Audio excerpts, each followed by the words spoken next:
Hello guys, welcome back to our channel. So, after a long time, we are going to cover the chapter of your science book, class 8, बल तथा दाब और force and pressure. So, let's start.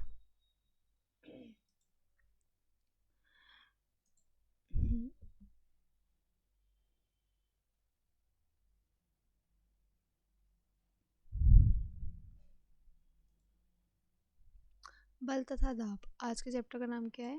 बल तथा दाब। पढ़ते हैं हम, ठीक है। कक्षा सातवीं में आप सीख चुके हैं कि वस्तु गति कैसे करती है। क्या आप बता सकते हैं कि हम कैसे निश्चित कर सकते हैं कि कोई वस्तु दूसरी वस्तु से अधिक तेजी से गतिशील है? ये सब हमसे पूछ रहे हैं, ठीक है। आप सुनते जाओ। किसी वस्तु द्वारा एकांक समय में चली गई दूरी क्या सूचित करती है? आप यह भी जानते हैं कि ज़मीन पर लुढ़कती हुई गेंद जैसे कोई गतिशील वस्तु धीमी हो जाती है, कभी कभी अपनी गति की दिशा बदल सकती है। जैसे हम कोई गेंद फेंकते हैं किसी भी सरफेस पे या किसी भी सतह पर, तो क्या होती है? वो चलती है चलती है चलती है, उसकी गति धीरे धीरे धीमी होती जाती है और थोड़ी देर बाद जाके वो रुक जाती है ना। होता है ना ऐसे। और यहाँ ये भी होता है कभी कभी वो अपनी दिशा बदल लेती है, मतलब एक दिशा में चल रही थी फिर दूसरी दिशा में चली जाए। क्या आपने कभी सोचा है कि गतिशील वस्तु धीमी या तेज कैसे हो जाती है? सोचा है आपने कभी कि जो गतिशील जो चलती हुई वस्तु होती है वो धीमी कैसे हो जाती है और तेज कैसे हो जाती है? अथवा अपनी गति की दिशा कैसे बदल देती है? हाँ, और अपनी जो दिशा है, जिस दिशा में वो चल रही होती है, तो वो दिशा कैसे बदल देती है? सोचने वाली तो बात है। आइए आगे बात करते हैं। आइए आप अपने प्रतिदिन के कुछ अनुभवों को स्मरण करें। किसी फुटबॉल को गतिशील करने के लिए क्या करते हैं? क्या गतिशील गेंद को और अधिक तेज़ी से चलाने के लिए आप क्या करते हैं? एक गोली गेंद को किस प्रकार रोकते हैं? हॉकी का खिलाड़ी हॉकी से प्रवाह करके किसी गतिशील गेंद की दिशा बदल देता है। ये हमसे पूछ रहे हैं। जैसे आपको किसी गतिशील जो कोई बॉल है जो गति में है, मतलब जो जिसमें स्पीड है अभी, जब आपको उसकी स्पीड तेज करनी हो तो आप क्या करते हो? या उसकी स्पीड कम करनी हो, उसकी गति कम करनी हो तो आप क्या करते हो? या उसकी दिशा बदलनी हो तो आप क्या करते हो? जैसे आपने हॉकी प्लेयरों को खेलते हुए देखा है ना, हॉकी प्लेयरों को खेलते हुए। तो वो खिलाड़ी क्या करते हैं, प्रवाह करते हैं किससे? अपने हॉकी स्टिक से। तो वो गेंद को मारते हैं ना। तो हिट की गई गेंद को अब वो देखो किसी दिशा में जा रही है गेंद, मान लेते हैं।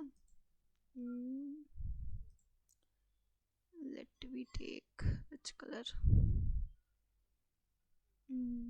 ठीक है, जैसे हम मान लेते हैं ये गेंद है, ओके। आपकी ये इस दिशा में जा रही है। अब कोई हॉकी प्लेयर होगा तो वो इसको स्टिक की मदद से इसको मारेगा, तो ये कहीं भी जा सकती है जहाँ वो उसको गेंद को मारेगा, है ना। हम किसी स्थितियों में गेंद की गति को तेज या धीमा कर दिया जाता है अथवा इसकी गति की दिशा बदल दिया जाता है। हम प्राय कहती हैं कि जब किसी गेंद को धक्का देते हैं, फेंकते हैं, ठोकते हैं, मारते हैं या प्रवाह करते हैं तो उस पर बल लगाया जाता है। तो इन्होंने क्या बोला? जब भी हम किसी वस्तु को धक्का देते हैं या फिर फेंकते हैं या फिर ठोकर मारते हैं, प्रवाह करते हैं, तो क्या करते हैं? हम उस पर अल्टीमेटली बल लगाते हैं, ठीक है। अब हम देखते हैं बल क्या जिन वस्तुओं पर यह लगाया जाता है उन पर यह क्या प्रभाव डालते हैं। अब देखो हम पढ़ते हैं, ठीक है। नेक्स्ट पे आते हैं अब हम। उठाना, खोलना, बंद करना, ठोकर मारना, हिट करना, प्रवाह करना, धक्का देना, खींचना आदि ऐसी क्रियाएं हैं जो प्राय कुछ कार्यों का वर्णन करने के लिए प्रयोग की जाती है। इनमें से प्रत्येक कार्य वस्तु की गति की किसी प्रकार का परिवर्तन लाने का प्रयास करता है। क्या इन शब्दों की जगह एक या अधिक अन्य शब्दों का प्रयोग कर सकते हैं? ये इसमें हमने अभी तक हमें सिर्फ ये बताया है कि हम कि जैसे हम बोलते हैं कि हम उठाना, किसी चीज़ को उठाना या खोलना, बंद करना या ठोकर मारना, हिट करना, हम बोलते हैं ना ये। तो अल्टीमेटली हम इसमें करते क्या है, एट द एंड हम इसमें करते क्या है, बल लगाते हैं। जब हम किसी चीज़ को उठाते हैं तो हम उस पर बल लगाते हैं, किसी को खोलते हैं तो उस पर बल लगाते हैं, किसी को बंद करते हैं तो बल लगाते हैं, ठोकर मारते हैं तो बल लगाते हैं। ठीक है, ये आप पिक्चर देख लो, ये फुटबॉल प्लेयर है, ये हॉकी प्लेयर है और ये क्रिकेट प्लेयर है। ये क्या कर रहे हैं, जो गेंद आ रही थी गति में, फुटबॉल आ रही थी, उसको ये बल लगा के रोक रहे हैं। हॉकी प्लेयर बल लगा के इसकी दिशा बदल रहे हैं और दूसरी दिशा में भेज रहे हैं, और उसकी गति में भी हो सकता है वो उसको धीमी कर रहे हो या तेज कर रहे हो हॉकी स्टिक से। क्रिकेटर क्या कर रहे हैं, ये जो गति में आ रही थी बॉल, उसको रोकने की कोशिश कर रहे हैं। ठीक है, अब ये पेज हो गया। अब हम चलते हैं नेक्स्ट पेज पे।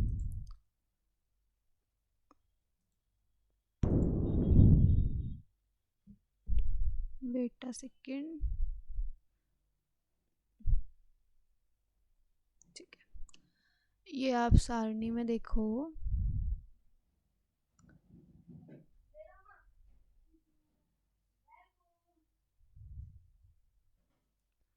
अब हम देखते हैं, क्या आपने ध्यान दिया कि इनमें से प्रत्येक कार्य, आप यहाँ पे ये ध्यान देने वाली बात है कि let me mark with the yellow, आप ये याद रखना, अभिकर्षण मतलब क्या होता है, खींचना, क्योंकि वो आपको एग्जाम में इन बजाय खींचना लिखने के वो अभिकर्षण भी लिख सकते हैं। ठीक है, और अपकर्षण मतलब होता है धक्का देना।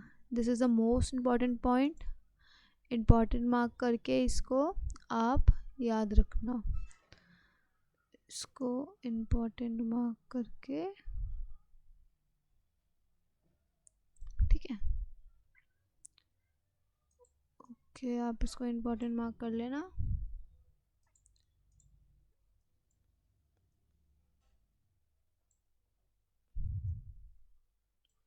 अब हम आगे बढ़ते हैं।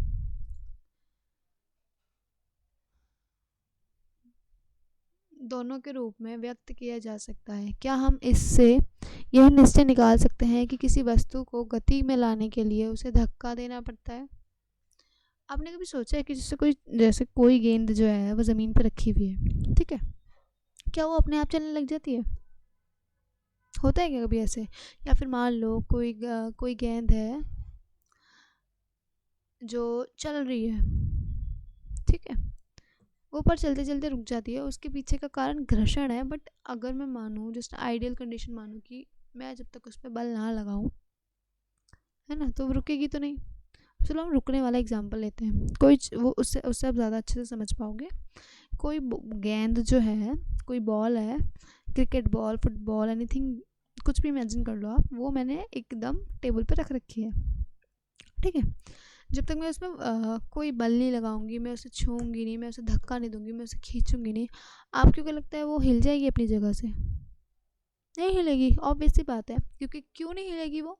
क्योंकि ना मैंने उसमें कुछ बल ही नहीं लगाया है। ठीक है, तो यही बोल रहे हैं यहाँ पे कि किसी वस्तु को गति में लाने के लिए उसके ऊपर बल लगाना पड़ता है, या तो खींचने वाला बल लगाओ या धक्का देने वाला बल लगाओ। ठीक है, विज्ञान में किसी वस्तु पर लगने वाले धक्के, ये परिभाषा है, आप लोग ध्यान रखना। Let me mark with another colour. ठीक है, विज्ञान में किसी वस्तु पर लगने वाले धक्के को क्या बोलते हैं, अभिकर्षण, खिंचाव को बोलते हैं अपकर्षण। ठीक है, को क्या बोलते हैं, बल। किसी भी वस्तु पर लगने वाले धक्के या खिंचाव को हम क्या बोलते हैं, बल कहते हैं। ठीक है, आगे बढ़ते हैं। अब हम कह सकते हैं कि वस्तुओं को दी गई गति बल लगाने के कारण होती है। हम कह सकते हैं कि जब भी किसी वस्तु पर बल लगता है तो वो गति में आती है। जब भी कोई वस्तु गति में आ रही है तो उसका कारण सिर्फ और सिर्फ बल है। हमने उस पर बल लगाया है, तभी वो वस्तु गति में आई है, तभी वो चीज़ चल रही है। ठीक है, अब this page is done, let's move to the next. Okay, just wait a second.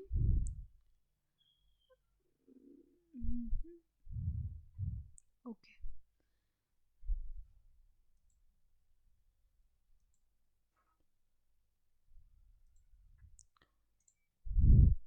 अब हम पढ़ते हैं बल अयोन क्रिया के कारण लगते हैं.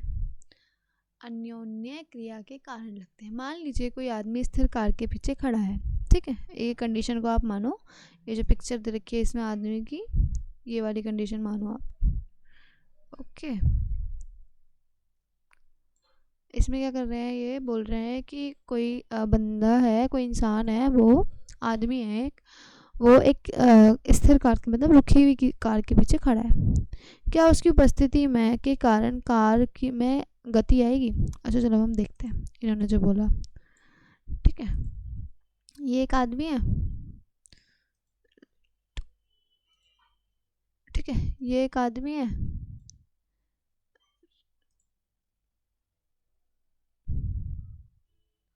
ये एक आदमी है. ठीक है, सॉरी, ये एक आदमी है. ठीक है, अब ये कार है. ठीक है, हमें जैसे हमें दिख रही है. अब ये यहाँ पर खड़ा है, कार यहाँ खड़ी है. ठीक है, कार यहाँ खड़ी है. अब यहाँ पे सिर्फ ये खड़ा हुआ है. आप अपने आप को इमेजिन कर लो, आप यहाँ खड़े हो और आपके आगे कोई कार खड़ी है. आपके उसके पीछे खड़े होने से कुछ होगा क्या कार पे? या कार चल जाएगी या कार रुक जाएगी, ऐसा कुछ होगा क्या? कुछ नहीं होगा, क्योंकि ना मैंने कार पर है, ना तो मैंने उसको धक्का दिया, ना मैंने उसे खींचा.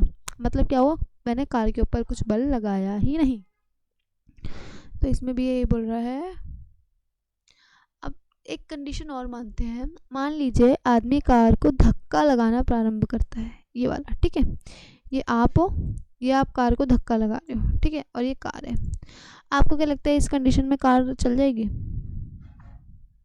ऑब्वियस सी बात है, चलेगी नहीं अगर आप उतना बल नहीं लगा पाएंगे. बट आप बल तो लगा रहे हैं ना, हो भी सकता है चल जाए बल, है ना, हो भी सकता है चल जाए आपका बल और कार भी चल जाए. अब हम देखते हैं. अर्थात हम इस पर बल लगाता है, वह इस पर बल लगाता है. सेकंड कंडीशन में क्या हो रहा है, वो जो भी आपने जहाँ आपको अपने आप को इमेजिन करा है वहाँ आप बल लगा रहे हो. कार लगाए गए बल की दिशा में गति करना प्रारंभ कर सकती है. ज़रूरी नहीं है वो करेगी. पर क्या बोल रहे हैं हम कि जब आप इधर की तरफ किसी को गाड़ी को धक्का दोगे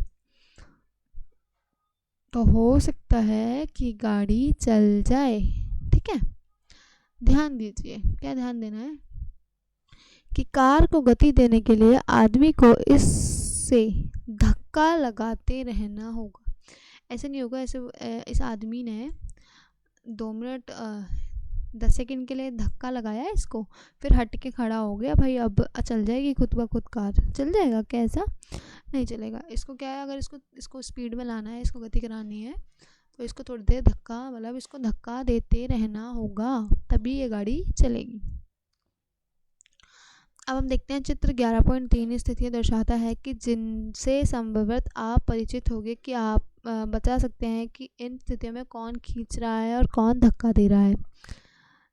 ठीक है, हमने कौन सी फिगर देखनी है, 13.a.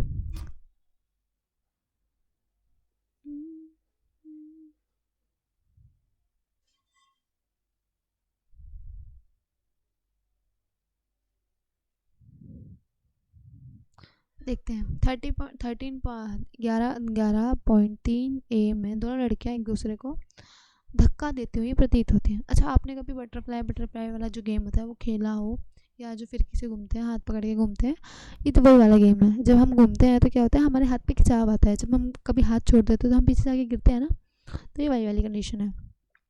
तो हमारे हाथ पे खिंचाव आता है, मतलब क्या हो रहा है, ये एक दूसरे को धक्का दे रहे हैं.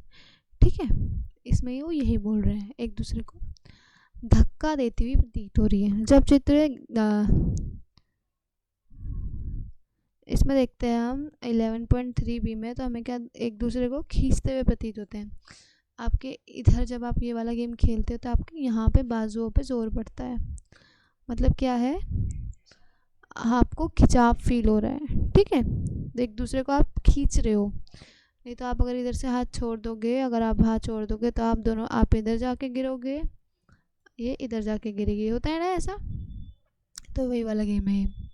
खींच रहे हैं एक दूसरे को ताकि ये घूम एक साथ साथ में रहें। अब अगला देखते हैं 11.3।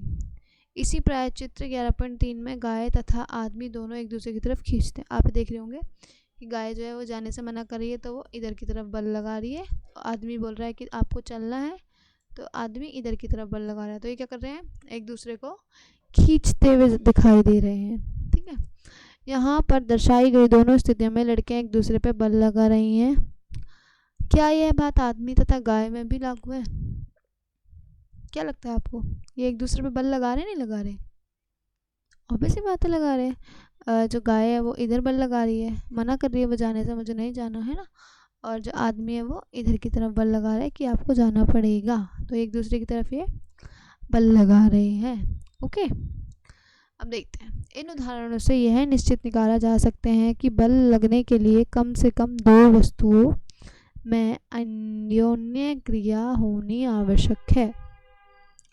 ध्यान देने वाली है कि बल लगने के लिए कम से कम दो वस्तुएं में क्रिया होनी चाहिए। जैसे मान लो आप अकेले खड़े हो, अकेले बैठे हो, है ना, क्या आप बल लगा सकते हो बैठे बैठे? लाइक मान लो आप बल लगा रहे हो आसमान में, हवा में बल लगा रहे हो, तो उसको मैं बल मानूंगी क्या? नहीं मानूंगी।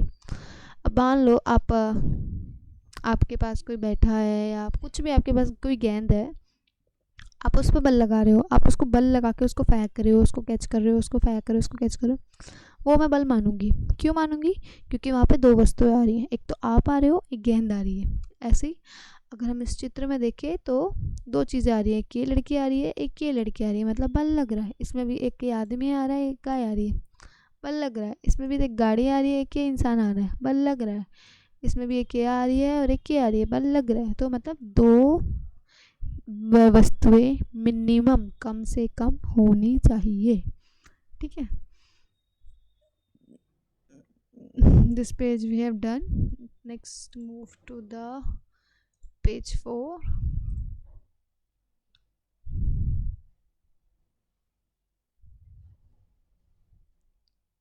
ठीक है, अब हम पढ़ते हैं बलों की खोजबीन। आइए बलों के बारे में कुछ अधिक सीखने का प्रयत्न करते हैं। ठीक है,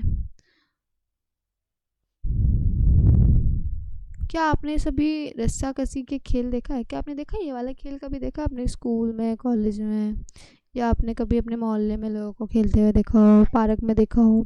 ये रस्साकसी का खेलता है कि ये वाले जो होते हैं, एक्सप्लेन करती हूँ थोड़ा सा। जो ये वाली टीम होती, एक टीम इधर धक्का लगाती है, दूसरी टीम इधर धक्का लगाती है ना। चलो स्टार्ट करते हैं अब। क्या आपने कभी रस्साकसी के खेल देखा है? मैंने तो देखा है, आप सोचो देखा ही नहीं देखा। चलो नहीं देखा तो अब देख लिया, मैंने बता दिया आपको। ऐसा सिनेरियो होता है, ये लोग इधर बल लगाते हैं, ये लोग इधर बल लगाते हैं। ठीक है,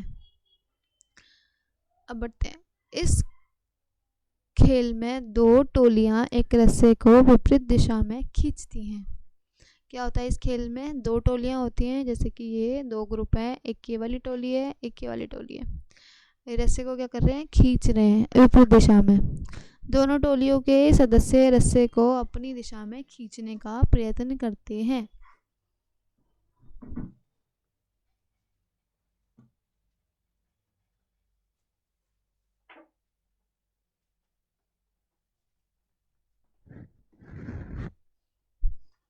तो इसमें क्या होता है, दोनों टोलियां जो हैं, दोनों ग्रुप्स जो हैं, वो रस्सी को अपनी तरफ खींचने का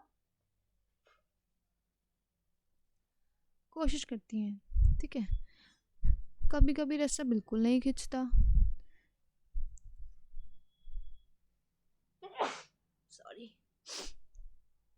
ठीक है, कभी कभी रस्सा बिल्कुल नहीं खींचता, जैसे 11.3 में दे रखा है। कहाँ है 11.3? पीछे गया। ठीक है, में दर्शाई गई स्थिति के समान नहीं है। जो टोली अधिक जोर से खींचती है, अर्थात अधिक बल लगाती है, तो अंत में वही खेल का विजय होता है। मैं समझा देती हूँ आपको। मान लो ये वाली जो टोली है, ये वाली जो टोली है, मान लेती हूँ ये टोली नंबर 1 है, ये टोली नंबर 2 है। ठीक है। अब मान लो ये ज़्यादा बल लगा रहे हैं, ठीक है, 1 2 3 तीनों को बल लगा रहे हैं। अगर मान लो, चलो मैं फिर से थोड़ा सा क्लीन कर लूँ फिर समझाती हूँ। मान लो ये ज़्यादा बल लगा रहे हैं, ठीक है, ज़्यादा बल लगा रहे हैं तो रस्सी कहाँ खिंच जाएगी, इधर की तरफ। ओके। अब चलो, अब हम सोचते हैं कि अब हम मान लेते हैं कि लड़कियां ज़्यादा बल लगा रही हैं, तो रस्सी कहाँ खींच जाएगी, इस तरफ, ठीक है। तो ये जस्ट एक इन्होंने एग्जाम्पल दे रखा है। आगे बढ़ते हैं हम। यह उदाहरण बल के बारे में क्या सुझाते हैं? किसी वस्तु पर एक ही दिशा में लगाए गए बल जुड़ जाते हैं। अब हम समझाती हूँ मैं इसके बारे में, थोड़ा सा और पढ़ लेते हैं फिर। अब स्मरण कीजिए कि क्रियाकलाप 11.2 में जब आपने, ठीक है, अब हम इधर आ जाते हैं। अब 11.2 वाला उदाहरण देखिए।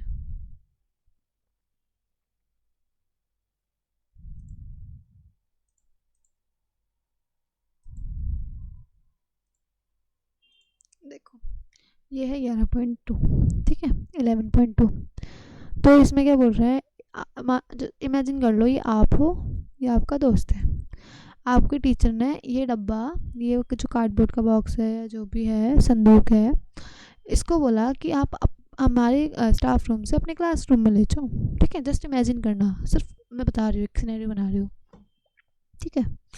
अब आप दोस्त हो, पक्के पक्के दोस्त हो आप और आपके बेस्ट फ्रेंड, तो आप क्या करोगे, चल भाई हम एक तरफ से फोर्स लगाते हैं, एक तरफ से बल धक्का लगाते हैं। तो आप भी इधर से धक्का लगा रहे हो, ठीक है, आपका दोस्त भी इधर से धक्का लगा रहा है। आपको क्या लगता है संदूक जल्दी पहुंच जाएगा या देर से पहुंच जाएगा, है ना। अब चलो दूसरी कंडीशन मानते हैं, वही संदूक है, आप हो और आपका कोई ऐसा बच्चा है क्लास का जो उसको आप बिल्कुल नहीं पसंद करते, ठीक है। अब टीचर ने काम दे दिया तो करना ही पड़ेगा। तो टीचर ने बोला, अब आपके दोनों में बहस चल रही है कि आप बोलोगे कि नहीं मैं इधर वाले रास्ते से जाऊंगा, वो बोल रहा है मैं इधर वाले रास्ते से जाऊंगा। तो आप इधर बल लगा ले हो और वो इधर बल लगा रहा है। आपको क्या लगता है कि ये कितने देर में पहुंच जाएगा संदूक क्लास में? मुझे तो लगता है ये कभी नहीं पहुंचेगा, है ना। तो इस कंडीशन में क्या हुआ, जो पहली वाला हमने सिनेरियो लिया था, इसमें आप दोस्त थे, भाईचारा अच्छा था आपका, तो बल क्या होगा, जुड़ जाएगा। आप दुश्मन हो, एक इधर से बल लगा रहे हैं, एक इधर से बल लगा रहे हैं, दोनों का बल कैंसिल हो जाएगा, है ना। तो इसमें क्या होता है, माइनस होता है। तो इसमें इन्होंने हमें यही बताया है कि एक ही दिशा में लगाए गए बल जुड़ जाते हैं, ठीक है, और वहीं अलग अलग विपरीत दिशा में लगाया गया बल घट जाता है, ठीक है। अब देखते हैं, स्मरण कीजिए कि रस्साकशी के खेल में जब दोनों टोलियां रस्से को बराबर बल पर लगाई की स्थिति, तो रस्सा किसी दिशा में नहीं जाता था। जो रस्साकशी का खेल था हमारा, जिसमें हम वो खेल रहे थे, ये वाले में मान लो जब जो दोनों जो टीमें हैं ये बराबर बराबर बल लगा रही है, तो आपको क्या लगता है रस्सा कहाँ जाएगा? मेरे हिसाब से तो कहीं नहीं जाएगा, क्योंकि बराबर बल लग रहा है, इधर भी उधर इधर उधर, तो बराबर बल लग रहा है, तो रस्सा किसी का कहीं नहीं जाएगा, ठीक है। अब हम ये देखते हैं, ठीक है, ये हो गया हमने। अब हम पढ़ते हैं,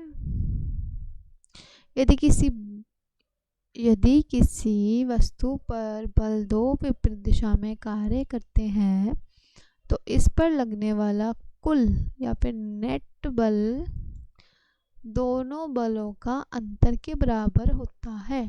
अब हम इस बात को समझते हैं।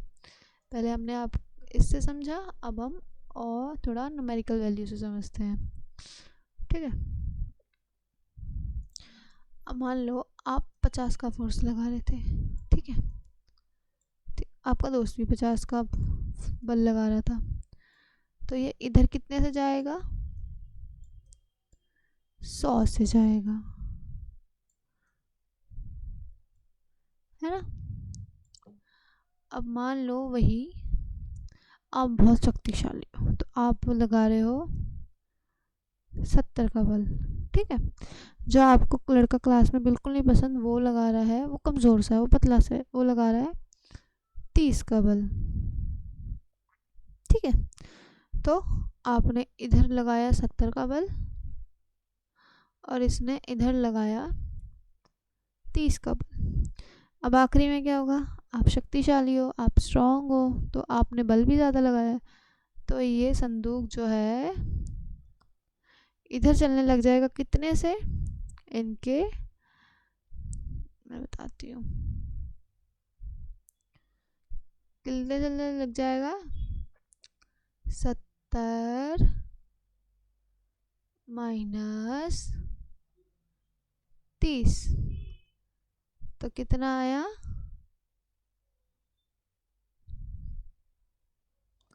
40।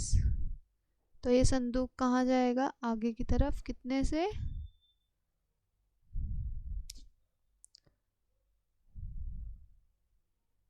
कितने से जाएगा, 40 से। ठीक है, तो हमने क्या करा, इसमें इसका अंतर निकाला। Okay, got it. चलो नेक्स्ट पे मूव करते हैं।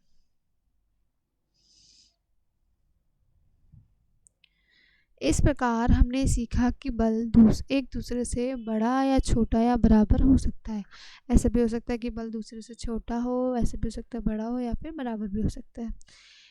बल की प्रबलता प्राय इसके परिमाण में मापी जाती है। जब मुझे बल का निकालना है कि कौन ज़्यादा है कौन कम है, तो मैं क्या करूँगी, दूसरे वाले बल से दूसरी वस्तु है उस पर कितना बल लग रहा है और मैं कितना बल लगा रहा हूँ, उसमें से उसका अंतर निकाल लूँगा। अगर एक ही दिशा में लग रहा है तो दोनों को जोड़ दूंगा, अगर अलग अलग दिशा में लग रहा है तो दोनों को घटा दूंगा। ठीक है, तो उसका निकल जाएगा, परिमाण निकल जाएगा। बल के बारे में बताते समय उस दिशा का उल्लेख करना भी आवश्यक है। तो हमें क्या है, दिशा भी बतानी है, क्योंकि दिशा से कितना डिफरेंस आता है ना। यहाँ भी बंदे ने 50-50 फोर्स लगाया था, बट इधर कितना बल हो गया था, 100। इधर लगाया 25 और 30। अगर मैं दिशा के बारे में नहीं बताती कि उल्टी दिशा में लगा रहे हैं दोनों फोर्स, विपरीत दिशा में लगा रहे हैं, तो इसको भी आप 100 बता देते, है ना। तो इस वजह से दिशा का भी ध्यान रखना है, जिससे बल कार्य करता है। यह भी याद रखिए कि यदि लगाए गए बल की दिशा का परिमाण परिवर्तन हो जाए तो प्रभाव भी बदल सकता है। अब मान लो अब दोस्तों अब लड़ रहे थे इतनी देर से, अब मान लो आप दोनों में दोस्ती हो गई, आप दोनों अब इनकी तरह बल लगाने लग गए एक तरफ से, तो दिशा बदल गई। तो पहले 40 का बल लग रहा था, फिर कितने का बल लग जाएगा, 100 का बल लगने लग जाएगा। तो दिशा बहुत ज़रूरी है। ठीक है,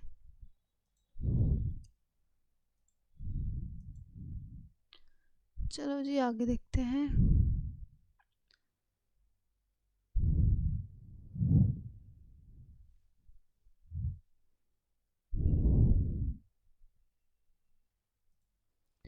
बल वस्तु की गति की अवस्था में परिवर्तन करता है।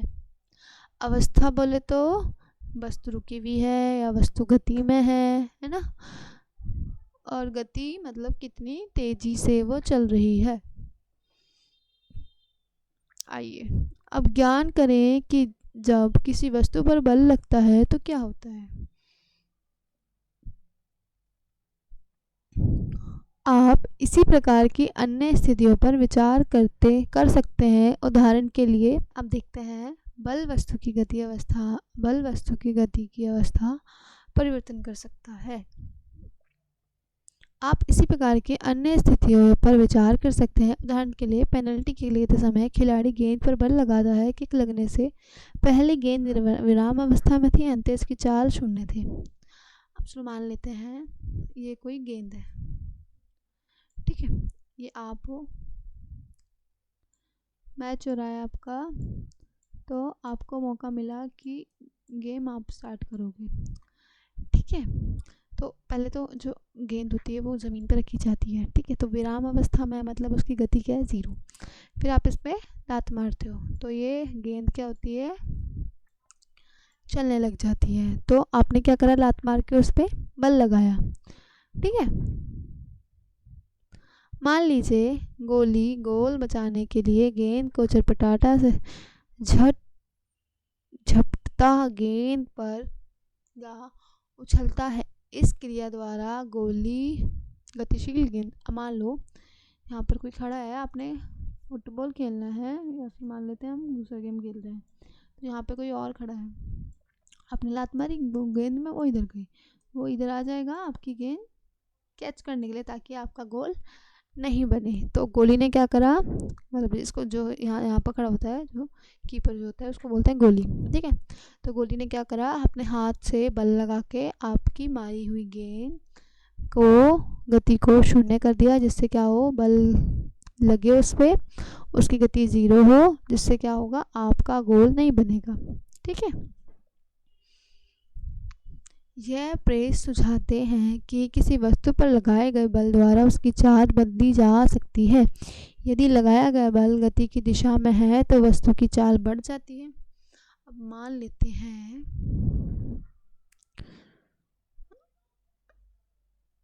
ये वाला मानते हैं, ठीक है। ये आपने टायर तो कभी ज़िंदगी में मतलब बचपन में चलाया ही होगा। ये टायर है, अभी मान लो थोड़ा थोड़ा चल रहा था, ढलान थी क्योंकि रोड पे। अब आप जब पीछे से डंडे से और मारोगे इसे तो ये क्या होगा, इसकी गति तेज़ हो जाएगी, ठीक है। तो गति की दिशा में जब हम बल लगाते हैं तो गति क्या हो जाती है, बढ़ जाती है। बढ़ जाएगी कब, जब गति की दिशा में हम क्या करेंगे, बल लगाएंगे। यदि वस्तु की गति की दिशा के विपरीत दिशा में लगाया जाए तो वस्तु की चाल क्या है, घट जाएगी। जब उल्टी दिशा में लगाएंगे तो घट जाएगी गति, ठीक है। चलो अब नेक्स्ट पे चलते हैं।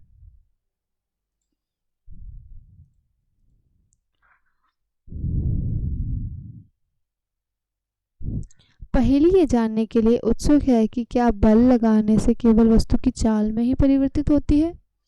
ऐसा होता है कि बल लगाते हो आप तो किसी की चाल ही बदलती है या किसी की दिशा भी बदल जाती है। देखते हैं हम।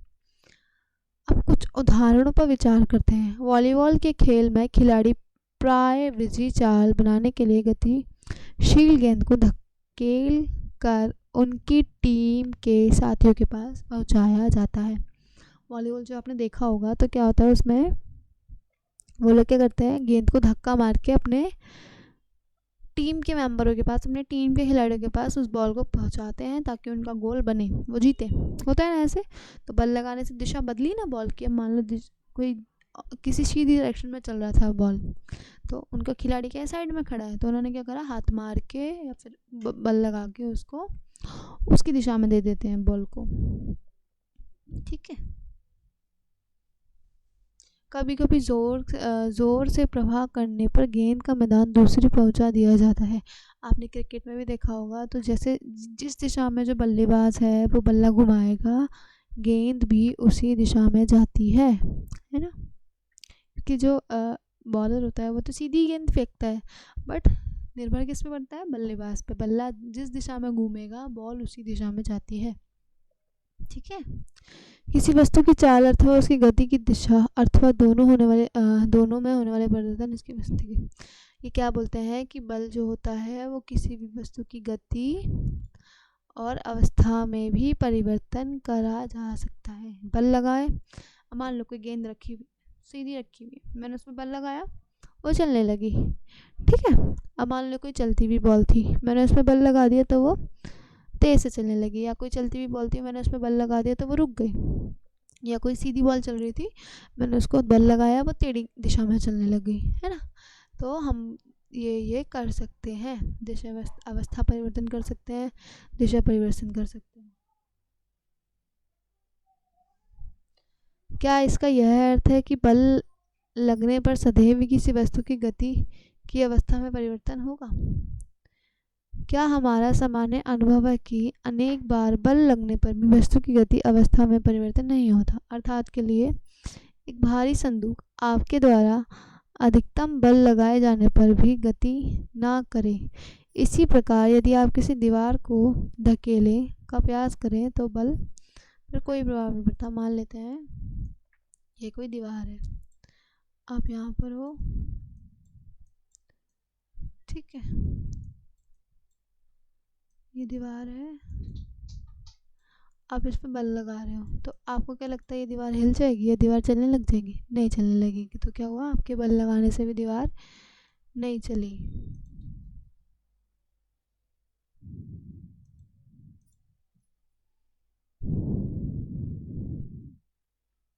अब हम देखते हैं बल किसी वस्तु की आकृति में परिवर्तन कर सकता है। आपने देखा होगा आटा गूंथते समय बल लगाते हैं तो वहां से आटा नीचे धंस जाता है ना। गद्दी पे बैठते हैं तो गद्दी नीचे दब जाती है। रबड़ को खींचते हैं तो रबड़ की आकृति भी बदल जाती है। किसी स्टील के स्केल पे आप कुछ सामान रख दोगे तो ये क्या हो जाएगा, ऊपर से नीचे की तरफ झुक जाएगा। ठीक है।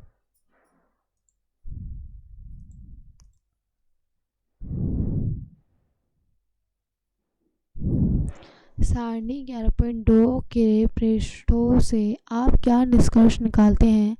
जब आप अपने हथेली के बीच में फूले हुए गुब्बारे को रखकर दबाते हैं तो क्या होता है?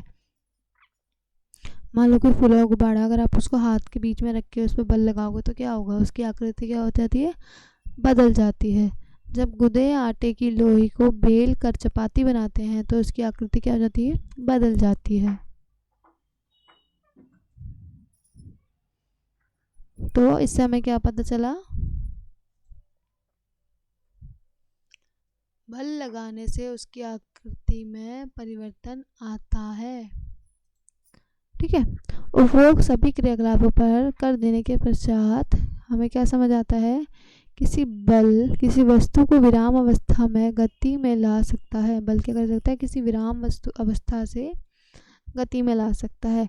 गतिशील वस्तु क्या कर सकती है, चाल में परिवर्तन कर सकता है बल, उसकी दिशा बदल सकता है बल, किसी की आकृति बदल सकता है बल, और इन सभी प्रभावों को उत्पन्न कर सकता है। यह स्मरण रखना आवश्यक है कि यद्यपि बल इनमें से एक या अधिक प्रभावों का उत्पन्न कर सकता है, तथापि इनमें से कोई भी प्रभाव बगैर बल लगाए उत्पन्न नहीं होगा। जितने भी प्रभाव हैं, कोई वस्तु को अगर मुझे विराम अवस्था से गति में लाना है तो बगैर बल लगाए वो खुद से खुद नहीं आ जाएगी। अगर कोई वस्तु सीधी चल रही है, अगर मुझको उसको टेढ़ी दिशा में चलवाना है तो वो खुद से नहीं चलेगी, मुझे उस पर बल लगाना ही पड़ेगा। ठीक है। अगला पढ़ते हैं बल। पहला है संपर्क बल। संपर्क बल मतलब कांटेक्ट फोर्स, जिसमें हमें संपर्क में आना पड़ता है वस्तु की। ठीक है। पहला होता है पेशीय बल। क्या आप मेज पर रखी किसी पुस्तक के बगैर छुए या धकेले उठा सकते हैं? मान लो कोई टेबल पे किताब रखी है, क्या आप उसको बगैर छुए बगैर धकेले इसको उठा सकते हैं? नहीं उठा सकते। क्या बगैर पकड़े पानी की किसी बाल्टी को उठा सकते हैं? मान लो कोई बाल्टी रखी है, आपको ये लेके जानी है, तो आप इसको बगैर छुए देखते देखते इसको उठा के कहीं ले जा सकते हो? नहीं ले जा सकते। सामान्यतः किसी वस्तु को बल लगाने के लिए आपके शरीर की वस्तु के साथ संपर्क होना ज़रूरी है। अगर मुझे किताब उठानी है तो मुझे पहले किताब को पकड़ना पड़ेगा, उसको छूना पड़ेगा। अगर मुझे बाल्टी उठानी है तो मुझे पहले बाल्टी के साथ संपर्क में आना पड़ेगा, उसे छूना पड़ेगा। तो संपर्क किसी छड़ी या रस्सी की सहायता से भी हो सकता है। जब हम किसी वस्तु जैसे विद्यालय के बस्ते को धकेलते या पानी की बाल्टी उठाते हैं तो यह बल कहाँ से आता है? यह बल हमारे शरीर के मांसपेशियों द्वारा बल लगाया जाता है। जब हम किसी बाल्टी को उठाते हैं तो क्या होता है, हमारा हाथ है, ठीक है, मान लेते हैं आपका हाथ है, तो आपने यहाँ पे हाथ लगाया तो आपके यहाँ पे जोर पड़ेगा, बाइसेप पे जोर लगेगा, तो आपकी मांसपेशियाँ काम करेगी। तो ये कौन सा बल होगा? पेशीय बल होगा। ठीक है, जब आपकी मांसपेशियाँ काम करें। अगला पढ़ते हैं। पशु भी अपने शारीरिक क्रियाकलापों तथा अन्य कार्यों को करने के लिए पेशीय बल का उपयोग करते हैं। जैसे बैल, घोड़े, गधे, ऊंट जैसे पशु हमारे लिए विभिन्न कार्य करने के लिए उपयोग किए जाते हैं, इन सभी कार्यों को करने के लिए पेशीय बल का उपयोग करते हैं। जैसे ये बैल है तो इसके पैर है ये, है ना, तो ये अपने पैर से आगे चलेगा तो इसके पेशियां काम करेंगी, मांसपेशियां काम करेंगी, तो ये कौन सा बल हो जाएगा, पेशीय बल हो जाएगा। ठीक है, अगला पढ़ते हैं। क्योंकि पेशीय बल तभी लगाया जा सकता है जब पेशी किसी वस्तु से संपर्क में हो, इसलिए हमें संपर्क बल कहते हैं। मैं किसी को बिगर छुए अपने हाथ से, जब तक मैं किसी को अपने हाथ से नहीं छूंगी तब तक मेरी मांसपेशियां काम नहीं करेंगी, तो इससे से ये कौन सा बल है, संपर्क बल है। अगला बल संपर्क बल कौन सा है, घर्षण। ठीक है, आपने कुछ अनुभवों को स्मरण कीजिए। फर्श पर लुढ़कती हुई गेंद धीरे धीरे धीमी हो जाती है और उसके बाद क्या हो जाती है, अंत में रुक जाती है। कोई गेंद अगर मैंने फेंकी है ज़मीन पर तो वो क्या होगी, पहले चलेगी, फिर धीरे धीरे मंदी होगी, फिर जाके रुक जाएगी। साइकिल चलाते समय जब आप पेडल चलाना बंद कर देते हो तो ये धीरे धीरे धीमी हो जाती है। जब आप साइकिल चलाते हो, याद करना, तो क्या होता है, जब आप पेडल मारते रहते हो तो साइकिल क्या होती है, चलती रहती है। जैसे आप पेडल मारना बंद करते हो तो साइकिल क्या होती है, धीरे धीरे धीमी होती है, फिर आखिरी में जाके क्या होती है, वो रुक जाती है अगर पेडल आप ना मारो। किसी कार या स्कूटर का इंजन बंद कर देने पर वह भी कुछ समय बाद रुक जाता है। मान लो किसी चलती हुई गाड़ी पे मैंने उसका इंजन बंद कर दिया तो क्या होगा, वो कुछ देर चलेगी फिर क्या हो जाएगी, रुक जाएगी। इन सभी स्थितियों में वस्तुओं पर कोई बल लगता प्रतीत नहीं होता। मुझे कोई नहीं दिखता, जैसे मेरी स्कूटी जो मैं चला रहे थे मैंने उसका इंजन बंद कर दिया, मुझे नहीं दिखता कि कोई मेरी स्कूटी को पीछे से रोक रहा है, नहीं रुकता। या किसी बॉल को कोई हाथ लगा के रोक रहा है, बॉल अपने आप ही चलते चलते रुक जाती है। ठीक है, इनकी गति की अवस्था परिवर्तन किस कारण होता है। अब सोचने वाली बात है, उस पर कोई बल नहीं लगा रहा, उसको कोई खींच नहीं रहा, तो वो रुक कैसे जाता है। हमने पढ़ा कि जो अगर किसी को रोकना है, किसी को चलाना है, किसी की दिशा बदलनी है तो हमें बल लगाना पड़ेगा, है ना। तो क्या इन पर कोई बल लगा रहा होता है क्या कोई बल। क्या आप अनुमान लगा सकते हैं कि प्रत्येक दिशा में बल किसी दिशा में लग रहा होगा। इन सभी उदाहरण में वस्तुओं की गति की अवस्था में परिवर्तन का कारण कौन सा बल है, घर्षण बल है। फर्श तथा गेंद की सतह के बीच में लगने वाले घर्षण बल ही गतिशील गेंद को विराम अवस्था में लाता है। इसी प्रकार पानी तथा नाव के सतह के बीच घर्षण खेना बंद करे का नाव रुक जाता। अब हम मान लेते हैं ये सड़क है, ठीक है, ये बॉल है, तो क्या होता है, ये बॉल अगर इधर जा रही है तो घर्षण कहाँ लगेगा, पीछे। ये चलेगी थोड़ी देर जाके फिर रुक जाएगी। ठीक है, घर्षण बल सभी गतिशील वस्तुओं पर लगता है। जो घर्षण बल होता है वो सभी गतिशील वस्तुओं पर लगता है और सदैव विपरीत दिशा में लगता है।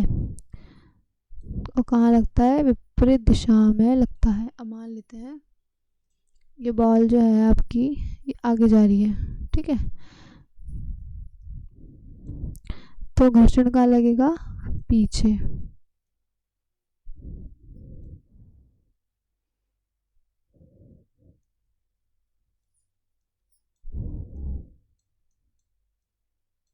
ठीक है, घर्षण कहाँ लगेगा, पीछे। और जब ये चलेगा तभी इसमें घर्षण लगेगा। ठीक है, अगर मान लो ऊपर चल रही है वस्तु तो घर्षण लगेगा नीचे, पीछे चल रही है तो घर्षण लगेगा आगे, आगे चल रही है वस्तु तो घर्षण लगेगा पीछे। तो हमेशा कहाँ लगता है, विपरीत दिशा में लगता है, क्योंकि घर्षण दो सतह के बीच संपर्क करने के कारण उत्पन्न होता है। जब तक मान लो जब ये रोड पे चलेगी तभी तो ये चलेगी तो ये चलेगी आगे, घर्षण लगेगा पीछे तो ये जाके रुक जाएगी। इसलिए हम सभी संपर्क बल का एक उदाहरण, इस बल के बारे में अधिक जानकारी अब 12वीं में पढ़ेंगे। अब हम अगला शुरू करते हैं, असंपर्क बल। ठीक है, उसका पहला है चुंबकीय बल। आपने चुंबक तो देखी ही होगी अपने जीवन में।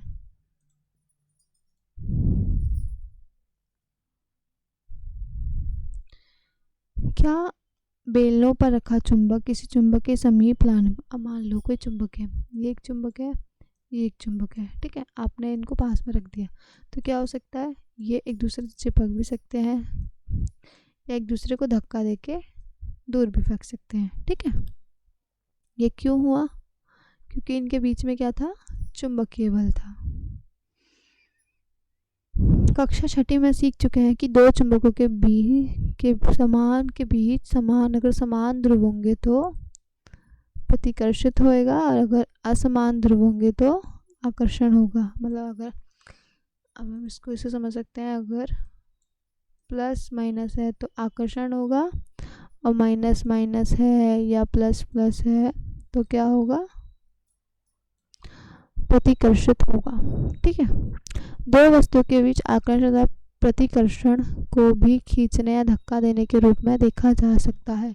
क्या चुंबकों के बीच लगने वाले बल को देखने के लिए आपको इन्हें संपर्क में लाना पड़ता है।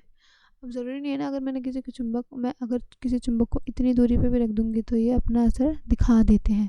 तो इसका मतलब क्या है, ये असंपर्क बल है। ज़रूरी नहीं है कि मुझे चुंबकों को चिपका के ही रखना पड़े, ठीक है। अगला पढ़ते हैं स्थिर विद्युत बल। कागज की शीट से रगड़ा जाने वाला पर स्ट्रॉ स्थिर विद्युत आवेश उपार्जित कर लेता है। ऐसा स्ट्रॉ आवेशित वस्तु को धारण है। इस आवेशित वस्तु द्वारा किसी दूसरे आवेशित अथवा अनावेशित वस्तु पर लगाया गया बल स्थिर विद्युत बल होता है, ठीक है। अब मान लेते हैं ये कोई पेपर था, ये स्ट्रॉ है ना, और ये भी स्ट्रॉ है। तो मैंने इसको कागज़ से रगड़ा तो हम मान लेते हैं हम इस पर माइनस प्लस का चार्ज आ गया, ठीक है। प्लस का इस पर धनात्मक वो आ गया तो ये क्या करेगा, एक दूसरे पे बल लगाएंगे। तो ये कौन सा उदाहरण होगा, स्थिर विद्युत का बल था। तो इसके लिए हमें इसको जरूरी नहीं है छूना ही पड़े, तो ये क्या बल छुए भी अपने आप बल लगाएगा। तो ये कौन सा बल है, असंपर्क बल है। अगला आता है गुरुत्वाकर्षण बल। गुरुत्वाकर्षण बल तो बहुत ही कॉमन है, हम अपने जीवन में भी सुनते रहते हैं। आप जानते हैं कि यदि कोई सिक्का या पेन आपके हाथ से गिर जाए तो आखिर में जाके धरती पे ही गिरता है। कुछ पेड़ से पत्तियां गिरती हैं, फल गिरता है तो वो भी धरती पे जाके गिरता है ना। ऐसा क्यों, सोचने वाली बात है। जब सिक्का आपके हाथ में पकड़ा हुआ था तो यह विराम अवस्था में था, ठीक है। मान लो कोई सिक्का अपने हाथ में पकड़ रखा है तो वो क्या है, विराम अवस्था में है। जैसे ही इसका छोड़ा जाता है तो यह नीचे की ओर गिरना प्रारंभ हो जाता है। इससे स्पष्ट है कि सिक्के में गति की अवस्था में परिवर्तन होता है। अब कौन सा बल लगा इस पे, जब सिक्का विराम अवस्था से गतिशील अवस्था में आ गया, ठीक है। अब देखते हैं, वस्तु पृथ्वी की ओर इसलिए गिरती है क्योंकि यह उनके अपनी ओर आकर्षित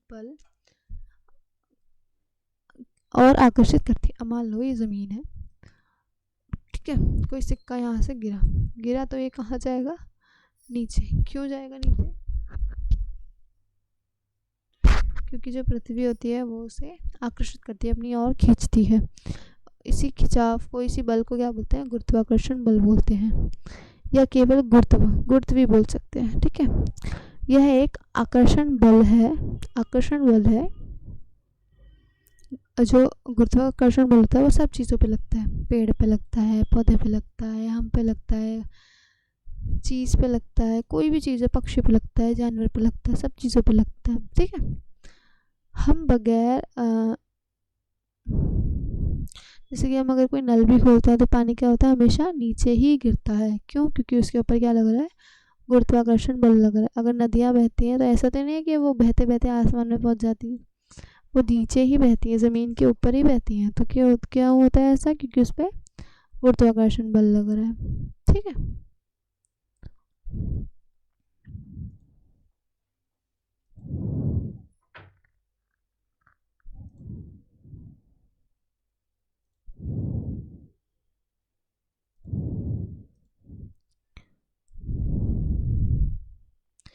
ओके गाइस, अभी हमने पार्ट 1 में हम यहीं तक कवर करेंगे। पार्ट 2 में आपको मैं दाब से लेके आखिरी तक पढ़ाऊँगी। तब तक के लिए आप इसको अच्छे से रिवाइज करके आना, अच्छे से याद करके आना। मैं पूछूंगी आपको अगली क्लास में संपर्क बल कौन सा होता है, असंपर्क बल कौन सा होता है, ठीक है। तब तक के लिए thank you so much and wish you a very all the best. अच्छे से पढ़ाई करो, अच्छे से नंबर लाओ, ठीक है। And thank you so much for watching till now. Thank you so much. Don't forget to subscribe our channel or like our video. If you like, please share with your friends. Thank you.